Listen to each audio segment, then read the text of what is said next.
كنعرفوا لا كاليتي ديال اللاعبين ديال النهضه البركانيه، لانهم حتى اللاعبين كيعرفوهم كيعرفوا المستوى ديالهم.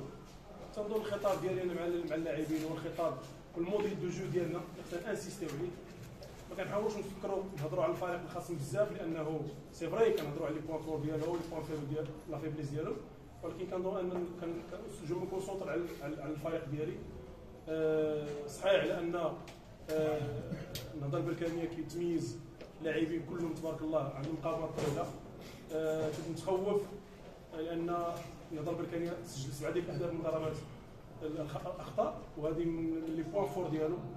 نبات اللاعبين انهم ما يديروش بزاف ديال لي زيرو فوق السيرفاس كومسا باش من نلقى الاهداف. شتي الهدف اللي تسجل عندنا من ضربه خطا، تنظر على انه انا لا الوم اللاعبين لانهم قدموا مقابله بالمستوى. اخطاء كتكون الحمد لله.